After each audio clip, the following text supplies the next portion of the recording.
আমি দেখি এই দেশের মানুষের জীবনের মূল্য নাই, সময়ের মূল্য নাই, বাকি সব কিছুরই মূল্য আছে। প্রতি বছরই আমরা দেখি বিভিন্ন অঞ্চলে বন্যা হয়, কখনো হচ্ছে বরিশাল, কখনো নোয়াখালী, কখনো হচ্ছে সিলেট।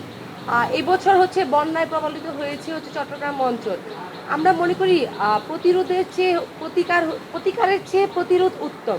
এক্ষেত্রে যেহেতু বন্যা একটা প্রাকৃতিক দুর্যোগ, এটা প্রতি বছরই হবে এবং জানমালের ক্ষতি হবে। প্রতিটা জীবনেরই হচ্ছে মূল্য আছে। আমরা দেখি প্রতি বছর বন্যায় মানুষ মারা যাচ্ছে, শিশু মারা যাচ্ছে, গর্ভবতী মহিলাদের অনেক কষ্ট হচ্ছে। এক্ষেত্রে আমি মনে করি বর্তমান সরকারের উচিত একটা এফেক্টিভ স্টেপ নেওয়া, যেন হচ্ছে যখনই দেশে বন্যা হবে, যেহেতু আমরা দেখি প্রতি বছরই বন্যা হওয়ার সম্ভাবনা থাকে এবং এই যেই অঞ্চলগুলো আছে যারা ঝুঁকিপূর্ণ, তাদের জন্য হচ্ছে বিশেষ ব্যবস্থা নেওয়া হয়, যেন বন্যা হলে কারোর একটা প্রাণও যেন ঝরতে না হয় এবং বিভিন্ন সমস্যায় যেই সম্মুখীনগুলো করা লাগে। এবং আমরা দেখি যে আশ্রয়স্থলগুলো হচ্ছে বিভিন্ন অঞ্চলে বানানো হয়, সেগুলোও বন্যায় পানিতে হচ্ছে ডুবে যায়। আমরা চাই এটা নিয়ে সরকার আরও তদন্ত করুক, কী করলে সেই এলাকাগুলোর মানুষের প্রাণ রক্ষা করা যাবে সেটা নিয়ে ব্যবস্থা নেওয়া। শুধুমাত্র ঢাকার বাইরে কেন, আমরা যদি ঢাকার দিকেও তাকাই, বিভিন্ন অঞ্চল ইতিমধ্যেই ডুবে গেছে। যেই জলবদ্ধতার সৃষ্টি হয় অল্প বৃষ্টি হলেই, যারা হচ্ছে দায়িত্বশীল তাদেরকে আমরা দায়ী করতে পারি। এই যে রাস্তাঘাট, সেই রাস্তাঘাটে যেই পরিমাণ হচ্ছে বাজেট আসে সেগুলো সঠিকভাবে প্রয়োগ হয় কি না। আমরা দেখি প্রতি বছর বর্ষার মৌসুম আসলে বিভিন্ন জায়গায় রাস্তার কাজ ধরা হয়। প্রত্যেকেই ভালো করে জানে যে বর্ষায় যদি রাস্তার কাজ ধরা হয়, এই কাজ শেষ হইতে পরবর্তী বর্ষা চলে আসবে। এই রাস্তার কাজগুলো তো ধরা হয় জনমানুষের যেন ভোগান্তি কমানো হয়, কিন্তু আমরা দেখি এই কাজ করার মাধ্যমে জনগণের ভোগান্তি আরও বাড়ানো হয়। তাই সরকারের উচিত এই জিনিসগুলো আরও দৃষ্টিতে আনা। আমরা দেখি সরকারের বন্ধের দিনগুলোতে রাস্তার কাজ বন্ধ থাকে, তাহলে রাস্তার কাজটা হবে কখন? যেই সময় জনগণ হচ্ছে রাস্তা দিয়ে চলাচল করবে, এই সময় যদি রাস্তার কাজই চলে, তাহলে মানুষ কাজটা করবে কখন?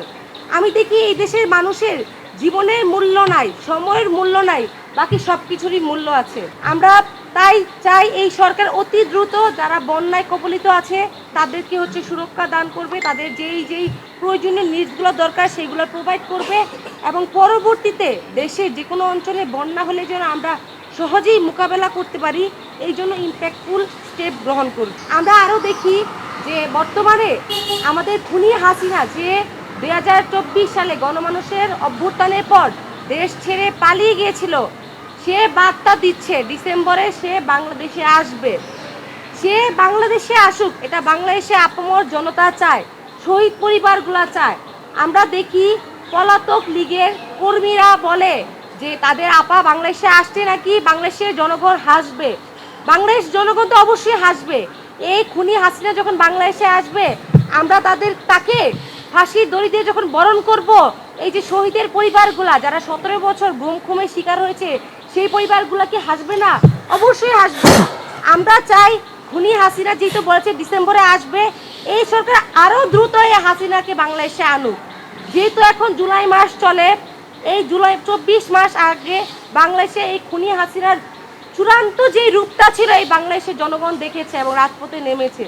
তাই এই জুলাই মাসের মধ্যেই হাসিনা কামাল সহ যারা যারা 17 বছরের রেজিমের সাথে জড়িত ছিল এবং গুম খুমের সাথে জড়িত ছিল, তাদের যেন শাস্তি নিশ্চিত হয় এবং হাসিনা দেশে আসলেই যেন তাকে হচ্ছে ফাঁসি দেওয়া হয় এবং জনমনে হচ্ছে মানে একটা শান্তি আসে।